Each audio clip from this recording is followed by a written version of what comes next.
In the heart of Brooklyn, a tech genius who trusted no one and feared everything was found dead in a room that should have been impossible to enter. Every camera destroyed, every microphone silenced, or so the killer thought. What they didn't know was that one tiny device, hidden in plain sight, was about to expose the most calculated murder New York had ever seen. The crime scene had been wiped clean, surveillance destroyed with surgical precision. No signs of struggle, no witnesses. It was meant to be perfect. But one hidden device, overlooked, forgotten, was still recording, and it held the one secret the killer thought was gone forever. The rain hammered against the floor-to-ceiling windows of the Cross Tech building like bullets against armor.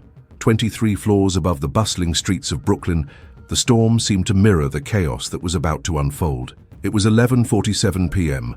when the first scream pierced through the white noise of the tempest. Marcus Webb, head of security, had been making his routine rounds when he discovered something that would haunt him for the rest of his life. The penthouse office, door-reinforced steel with 3 separate electronic locks, stood ajar. This was wrong. Ethan Cross never ever left his office unlocked. The man who had built his fortune on digital security was more paranoid than a Cold War spy. As Marcus pushed the door open, his hand trembling on his flashlight, the beam cut through the darkness and revealed a scene that defied all logic. Ethan Cross lay sprawled across his mahogany desk, his lifeless eyes staring at the ceiling, a thin line of blood trickling from the corner of his mouth. But it wasn't just the body that sent ice through Marcus's veins, it was everything else. Every single security camera in the office had been methodically destroyed. Not smashed in a fit of rage, but precisely dismantled with surgical precision. The monitors that usually displayed feeds from dozens of cameras throughout the building now showed nothing but static and darkness.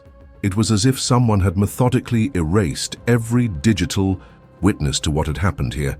Ethan Cross was a man who trusted technology more than people, and for good reason.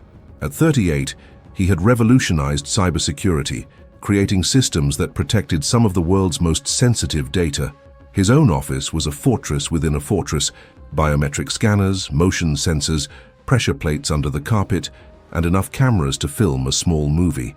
He once joked that his office was more secure than Fort Knox. Yet, somehow, someone had breached every layer of that security and committed what appeared to be the perfect murder. The NYPD arrived within minutes, their red and blue lights painting the rain-soaked streets in alternating colors of urgency. Detective Maya Chen was the third officer through the door, but the first to truly see what they were dealing with. While other detectives focused on the obvious, the body, the blood, the destroyed cameras, Maya's eyes were drawn to the details that didn't fit. The office showed no signs of struggle. Ethan's chair was neatly pushed under his desk. His coffee cup sat perfectly centered on a coaster, still warm. His computer was logged in, displaying a half-finished email about a board meeting scheduled for the next morning.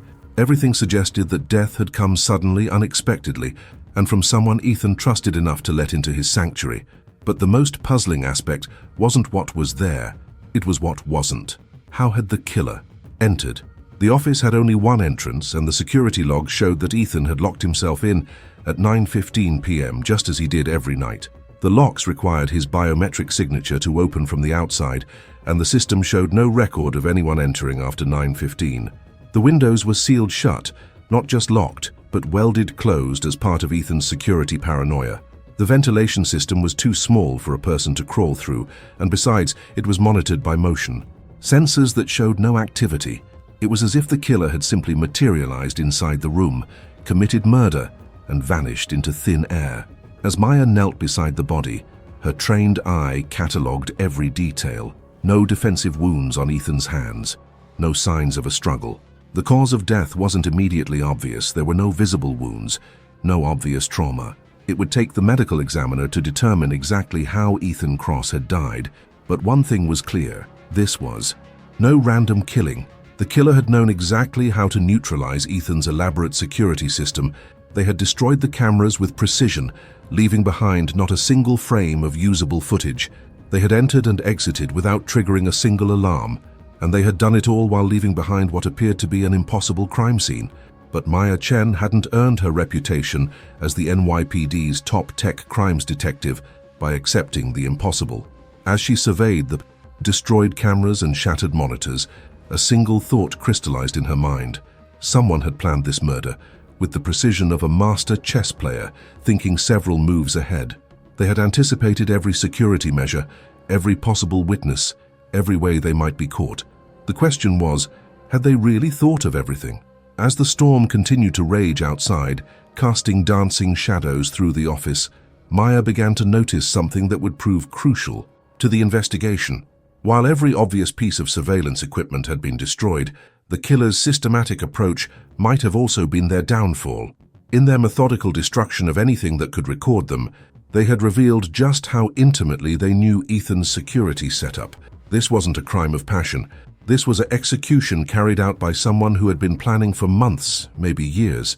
Someone who knew Ethan Cross well enough to gain his trust, access his most secure space, and kill him without leaving a trace. Or so they thought. Detective Maya Chen had always believed that technology told stories that people tried to hide. At 34, she had solved more tech-related crimes than any other detective in Brooklyn, earning her a reputation for seeing patterns where others saw only chaos.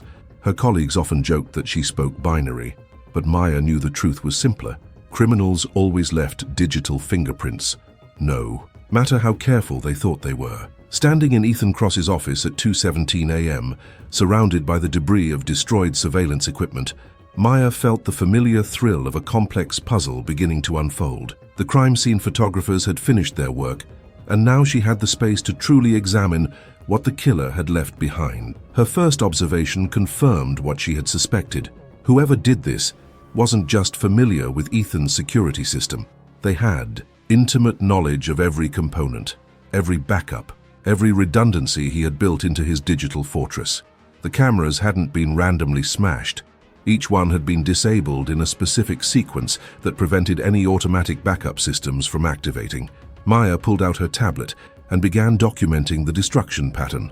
Camera 1, positioned above the main entrance, had been the first target, its memory card surgically removed before the lens was cracked. Camera 2, covering the desk area, had suffered the same fate. As she mapped the sequence, a clear strategy emerged. The killer had moved through the room like a surgeon, knowing exactly where to cut to prevent the system from bleeding information. But it was the computer system that told the most interesting story. Ethan's workstation remained untouched, logged in and functioning normally. His email was open, his files accessible, his entire digital life laid bare. A criminal looking for corporate secrets or financial information would have spent hours here, downloading terabytes of valuable data. Instead, the killer had ignored the computer entirely. This told Maya something crucial. The murderer hadn't come for Ethan's money or his business secrets. They had come for Ethan himself. Dr. Sarah Mitchell, the police department's forensic psychologist, arrived just as Maya was examining the destroyed equipment. Sarah's expertise in criminal psychology had proven invaluable in previous cases, and Maya had specifically requested her presence. "What do you see here, Sarah?" Maya asked, gesturing to the systematic destruction around them. Sarah surveyed the scene with the detached professionalism that made her so effective. "Control," she said immediately. This killer needed to control every variable, every possible witness. Look at the precision. There's no anger here, no emotional outburst. This is someone who planned extensively and executed flawlessly. Maya nodded, her suspicions confirmed.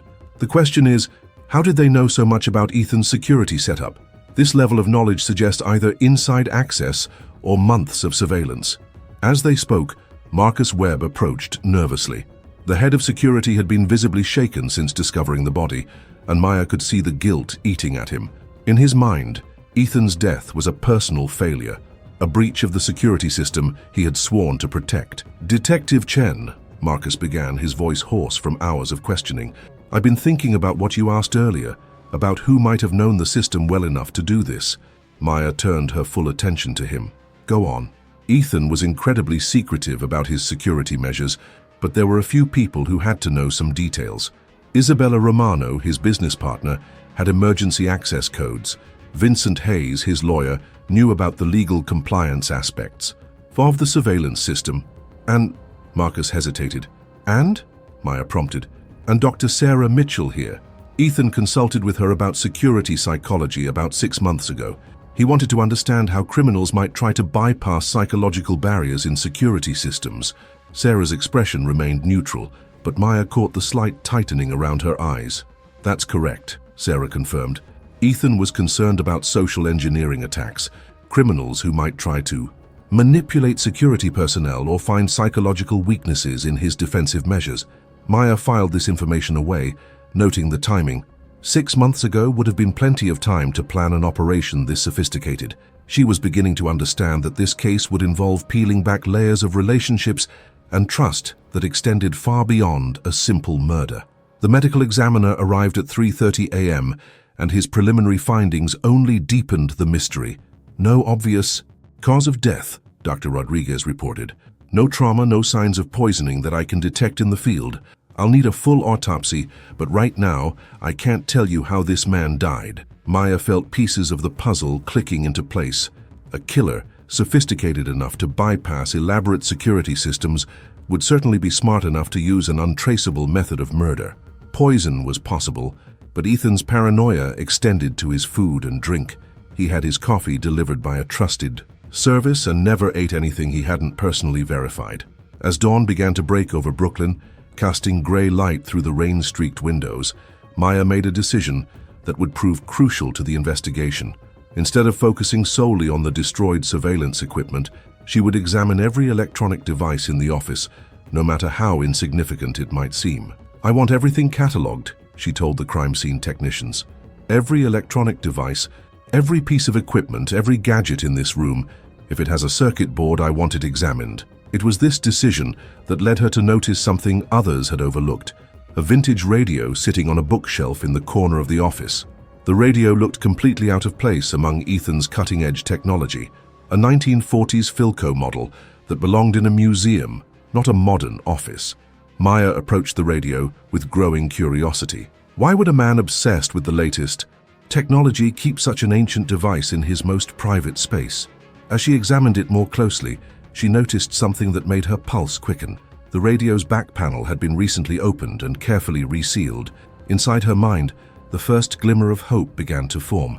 In a crime scene where every obvious piece of surveillance equipment had been destroyed, perhaps the killer had overlooked something that didn't look like surveillance equipment at all. As the investigation team began to wrap up their initial examination of the scene, Maya carefully bagged the vintage radio, marking it as potential evidence. She had a feeling that this seemingly innocent antique might hold the key to solving the most sophisticated murder case of her career. The killer had been brilliant, methodical, and nearly perfect, but Maya Chen had learned long ago that in the world of technology, nearly perfect was never quite enough. The investigation moved into high gear as the sun rose over Brooklyn, casting long shadows across the Crosstech building. Maya Chen had assembled her team in the building's conference room, transforming it into a makeshift command center. Whiteboards covered with evidence photos, timeline charts, and suspect profiles lined the walls, creating a visual map of the mystery they were trying to solve. The first person Maya wanted to interview was Isabella Romano, Ethan's business partner and former romantic interest. At 29, Isabella was a striking woman, with the kind of sharp intelligence that had made her indispensable to Crosstech's success. She arrived at the police station at 9 a.m., her composure intact despite the obvious strain of the situation. Ethan was many things, Isabella told Maya during the interview, her voice steady but her hands betraying her nervousness as they fidgeted with her wedding ring. Brilliant, driven, paranoid, but he wasn't suicidal, if that's what you're thinking. Someone killed him, and I want to know who. Maya studied Isabella carefully. The woman's grief seemed genuine, but 15 years of police work had taught her that the most convincing performances often came from the guilty. Tell me about your relationship with Ethan, both business and personal. Isabella's composure cracked slightly. We dated for 2 years, ended things about 18 months ago when I got married, but we remained business partners. Ethan respected boundaries when he had to, and our professional relationship was functional. Functional? Maya pressed. Ethan didn't handle rejection well, Isabella admitted. When I told him I was seeing someone else, he became obsessive about control, not just over me, but over everything. The security upgrades, the paranoia about corporate espionage, it all started after our breakup. This painted an interesting psychological profile. Maya made notes about Ethan's response to personal loss and how it might have influenced his security measures. Did you have access to his office security systems? Emergency access only, Isabella confirmed. Ethan gave me override codes in case something happened to him during a business crisis. Ironically prophetic, isn't it? Her laugh held no humor. Maya's next interview was with Marcus Webb, the head of security whose discovery of the body had started this investigation. Marcus was 42, a former military man whose attention to detail had made him invaluable to Ethan's paranoid security requirements. But now, sitting across from Maya in the interrogation room, he looked like a man whose world had collapsed. "I failed him," Marcus said, before Maya could ask her first question. 23 years of military service, 8 years protecting corporate executives, and I failed when it mattered most. Maya recognized survivor's guilt when she saw it, but she also knew it could mask other emotions, including the guilt of complicity. "Walk me through your security protocols. How well did you know Ethan's evening routine?" Marcus's answers were precise, almost clinical. He knew that Ethan locked himself in his office at 9:15 p.m. every night. He knew about the biometric locks, the pressure sensors, the camera network. He also knew about Ethan's habit of working late when he was stressed, which had been happening more frequently in recent weeks. "What was stressing him?" Maya asked. Marcus hesitated. There were some irregularities in the company's financial reports. Nothing major, but Ethan was convinced someone was trying to manipulate the books. He'd been staying late, going through years of transaction records. This opened a new avenue of investigation. Financial irregularities often provided motives for murder, especially in high-stakes corporate environments. Maya made a note to examine Crosstech's financial records in detail. The third major suspect was Vincent Hayes, Crosstech's corporate lawyer. At 55, Vincent had the silver-haired gravitas that came with 3 decades of high-stakes legal work. But when Maya interviewed him, she detected something beneath his professional demeanor, a nervousness that seemed disproportionate to the situation. "Ethan was a difficult client," Vincent admitted when Maya asked about their relationship. "Brilliant, but difficult. He questioned every legal strategy, demanded explanations for every decision, and had a tendency to micromanage his legal affairs." Maya sensed there was more to the story. "Were you and Ethan having any disagreements recently?" Vincent's pause was telling. "There were some contract disputes he wanted me to handle in ways that I felt were ethically questionable. Nothing illegal, you understand, but aggressive tactics that could have damaged the company's reputation." "What kind of tactics?" "Ethan believed that Isabella was planning to leave the company and start a competing business using Crosstech's proprietary technology.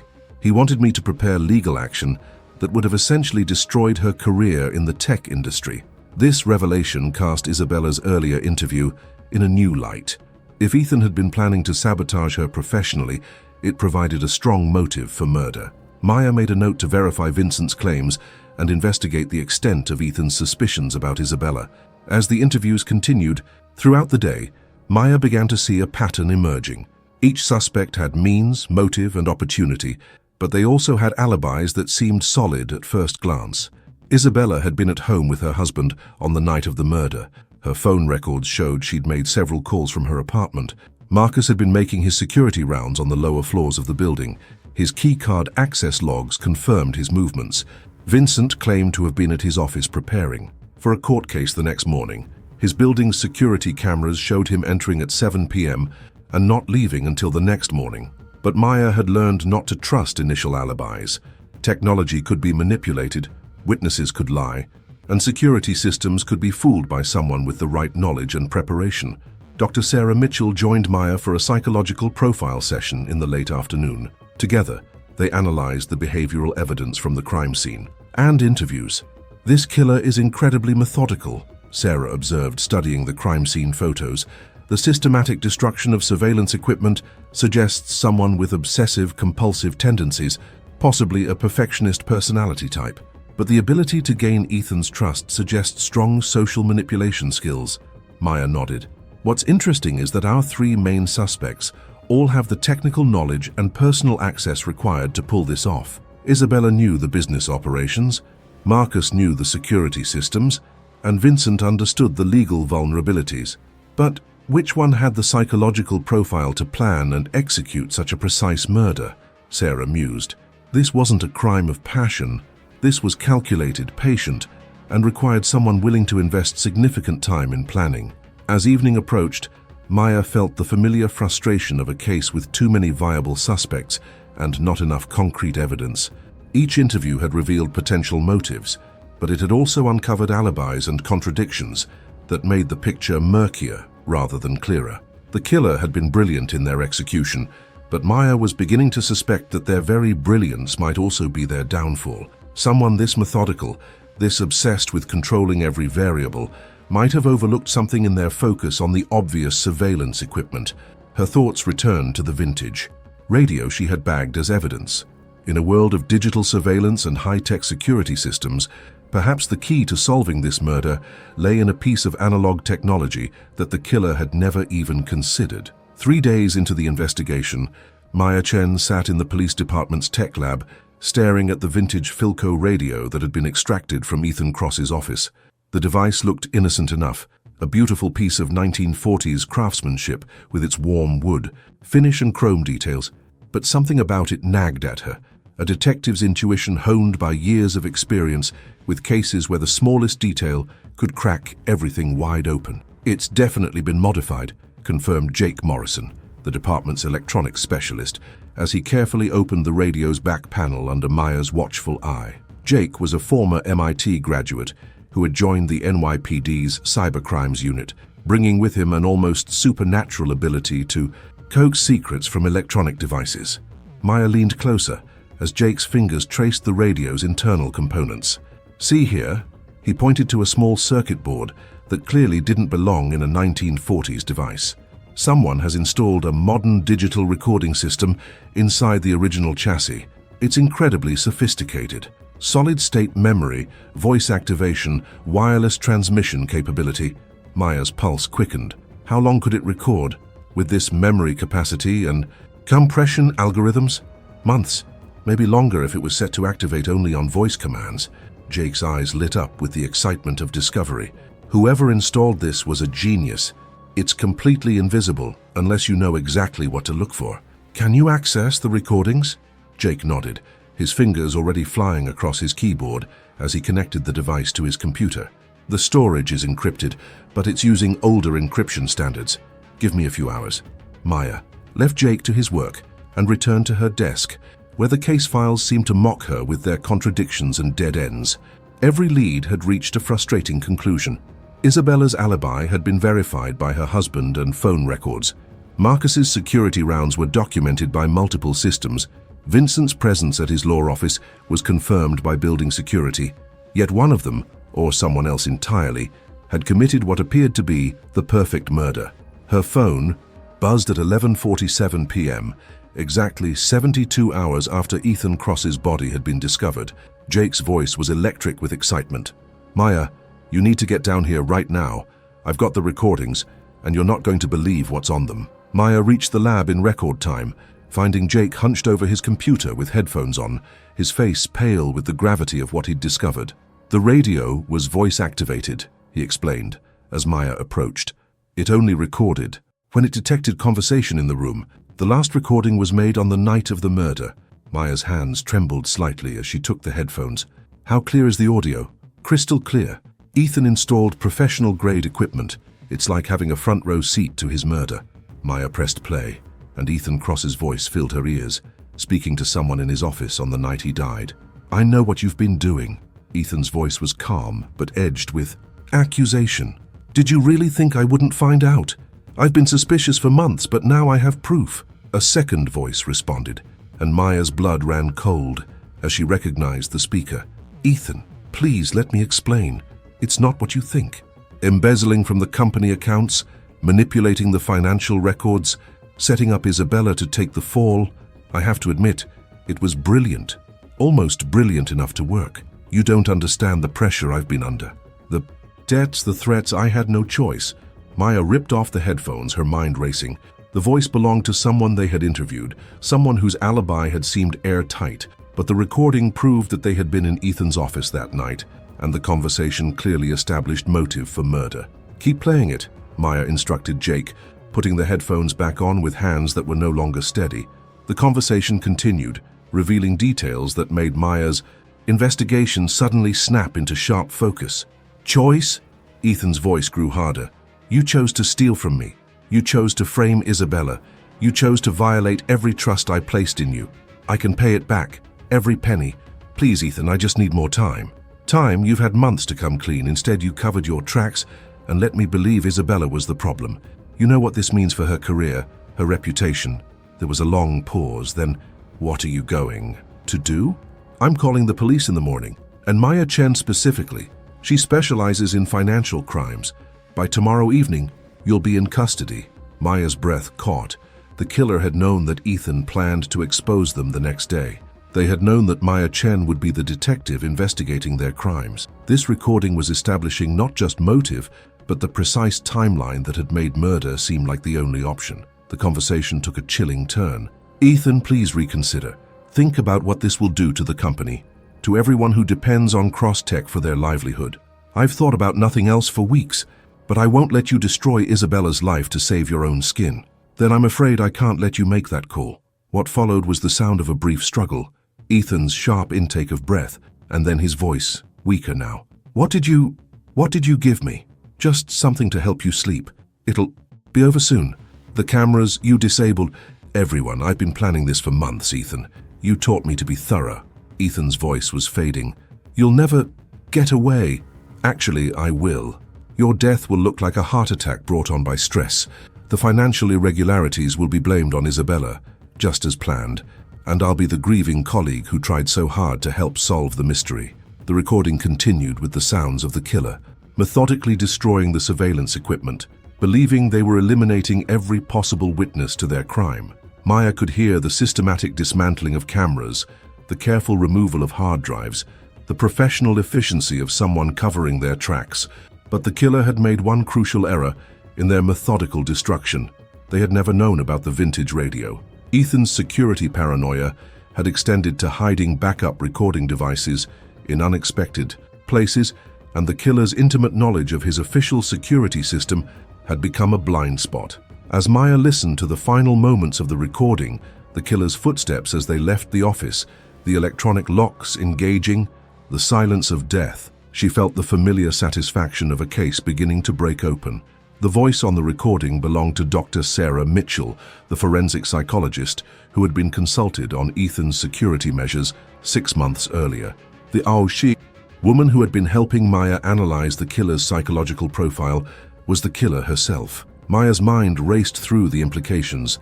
Sarah had used her position as a police consultant to stay close to the investigation, to monitor Maya's progress, and to subtly guide the focus away from herself. Her expertise in criminal psychology had allowed her to plan the perfect murder and very nearly get away with it.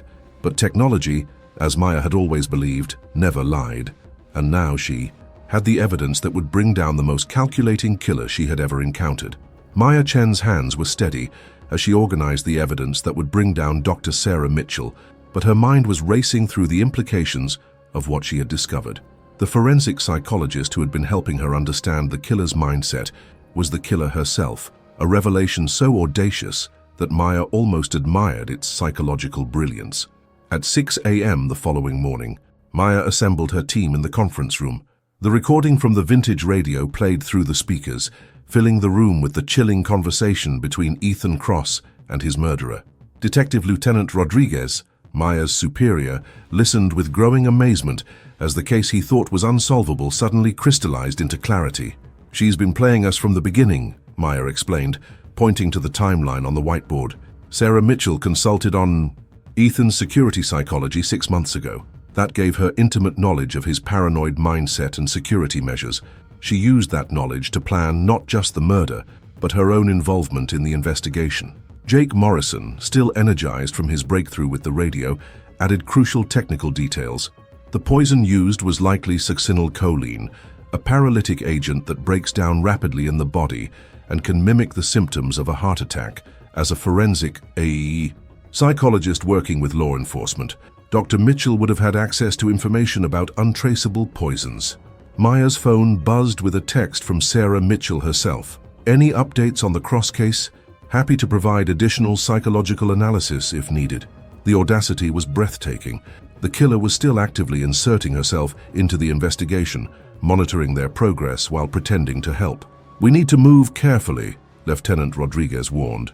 Dr. Mitchell is highly intelligent and has been anticipating our moves. If we spook her, she might disappear. Maya had already considered this. She won't run. Her psychological profile suggests she's a narcissist who believes she's smarter than everyone around her. She'll want to see how close we get to the truth, confident that she can manipulate the situation to her advantage. The plan Maya devised was elegant in its simplicity. They would invite Sarah for another consultation, ostensibly to review new evidence in the case.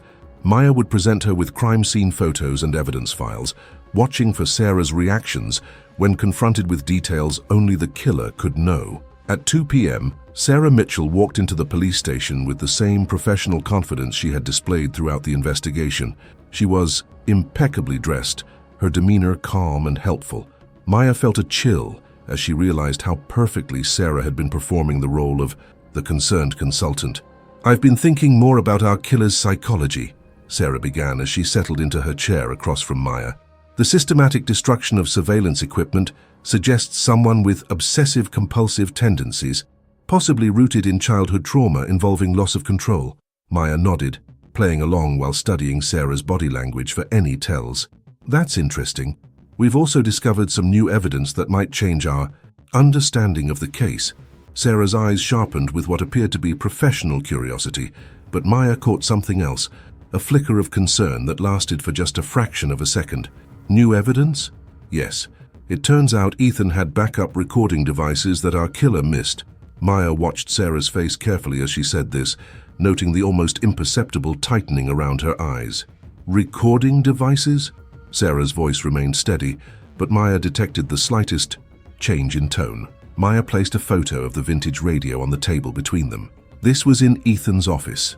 At first glance, it looks like just an antique decoration, but it contained a sophisticated digital recording system. Sarah stared at the photo, and for the first time since Maya had known her, the psychologist's professional mask slipped slightly. "Did it record anything useful?" "Oh yes," Maya said, her voice deceptively casual. "It recorded the entire murder." The silence that followed was electric with tension. Sarah's training as a psychologist had taught her to control her reactions, but she was facing a detective who specialized in reading the subtle signs of deception. Maya could see the rapid calculation happening behind Sarah's eyes as she processed the implications of being caught. "That's remarkable," Sarah finally said, her voice carefully controlled. "What did the recording reveal about the killer's psychological state?" Maya pressed play on her digital recorder, and Ethan Cross's voice filled the room. "I know what you've been doing. Did you really think I wouldn't find out?" Sarah's reaction was subtle but unmistakable. Her breathing changed, her pupils dilated slightly, and her hands, which had been resting calmly on the table, tensed almost imperceptibly. Maya continued playing the recording, watching as Sarah's composed facade began to crumble with each damning word. When Sarah's own voice emerged from the speakers, "Ethan, please let me explain. It's not what you think." The game was over. Sarah Mitchell closed her eyes for a long moment, and when she opened them, the helpful consultant was gone, replaced by someone Maya had never seen before, the real Sarah Mitchell. "How long have you known?" Sarah asked, her voice now devoid of pretense. "I suspected something was wrong when you seemed to know details about the crime scene that hadn't been shared with consultants," Maya replied. "But it wasn't until I heard the recording that I understood the full scope of your deception."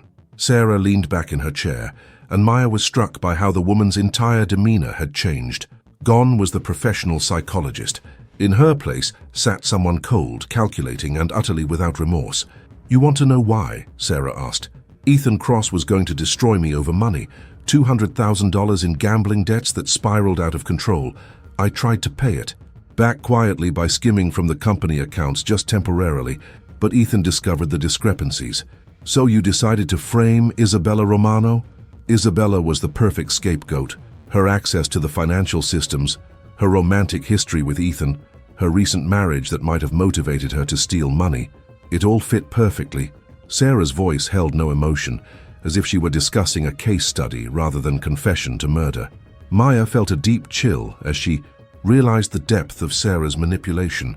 "You used your position as a consultant to monitor our investigation, to make sure we were focusing on the right suspects." "I was protecting myself," Sarah said simply. "Ethan Cross was going to ruin my career, my life, everything I had worked for over a temporary financial problem. I couldn't let that happen. As Maya signaled for the arrest team waiting outside, she reflected on the case that had challenged every assumption about trust, expertise, and the thin line between helping and manipulating justice.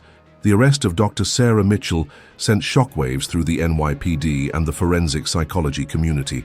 A respected consultant who had helped solve dozens of cases over her 8-year career with the department had been revealed as one of the most calculating killers Maya Chen had ever encountered. But as Sarah was led away in handcuffs, her final words to Maya carried a weight that would haunt the detective for months to come. "You think you've solved everything, Detective Chen," Sarah said, her voice eerily calm as she paused at the doorway. "But you've only uncovered the tip of the iceberg. Ethan Cross wasn't the first person whose secrets I've had to protect." The confession that followed in the interrogation room revealed the true scope of Sarah's crimes. The gambling debts that had driven her to embezzle from Crosstech were just the beginning. Over the past 3 years, Sarah had been using her position as a forensic consultant to identify wealthy individuals with psychological vulnerabilities, people whose deaths could be made to look natural while providing her with financial opportunities. "There were 2 others before Ethan," Sarah admitted with chilling matter-of-factness. "A real estate developer in Manhattan who was going to expose my consultation fraud, and a tech executive in Queens who discovered I had been manipulating evidence in his corporate espionage case." Maya felt sick as she realized that Sarah's expertise in criminal psychology hadn't just helped her plan Ethan's murder, it had given her insights into how to select victims whose deaths would be dismissed as natural causes or suicide. Sarah had been operating as a serial killer hiding in plain sight, using her professional credentials as the perfect cover. The investigation that followed Sarah's confession uncovered a network of financial manipulation, evidence tampering, and calculated murder that spanned 3 years and multiple jurisdictions. Sarah had used her access to police databases and crime scene information to identify potential victims and plan their deaths with surgical precision. But it was the final revelation that truly stunned Maya and her team. Among Sarah's personal effects, investigators found detailed psychological profiles of NYPD detectives, including Maya herself. Sarah had been studying the investigators who worked the cases she consulted on, looking for weaknesses she could exploit and information she could use to stay ahead of any suspicions. "She was profiling us, while we thought she was helping us profile criminals," Lieutenant Rodriguez said as they reviewed Sarah's files. "She knew exactly how each detective thought, how they approached cases, what their blind spots were." Maya stared at her own psychological profile in Sarah's handwriting, feeling violated in a way she had never experienced. Sarah had documented Maya's methodical approach to technology crimes, her tendency to trust forensic experts, even personal details about her family and background. The killer had been studying her potential captors as carefully as she had studied her victims. As the Crosstech case officially closed, and Sarah Mitchell awaited trial for multiple counts of murder and fraud, Maya found herself changed by the experience. The case had taught her that expertise could be weaponized, that trust could be systematically exploited, and that the most dangerous criminals were often those who hid behind badges of authority and professional credentials. 6 months later, Maya received a letter from Sarah in prison. Inside was a single photograph, a group photo from a forensic psychology conference that Sarah had attended just 2 weeks before her arrest. Sarah had circled 3 faces in the photo, people Maya didn't recognize, and written on the back, "My students are still out there. Detective Chen, I taught them well." Maya stared at the photograph, realizing that Sarah Mitchell's legacy of manipulation and murder might extend far beyond what they had discovered. Somewhere, other forensic consultants trained by Sarah might be using their positions to commit perfect crimes, hiding behind professional authority while selecting their next victims. The case was closed, but Maya Chen understood that the real investigation, the hunt for Sarah's protégés, was just beginning. In a world where trust was the foundation of justice, Sarah Mitchell had proven that the most dangerous predators were those who wore the mask of those sworn to protect.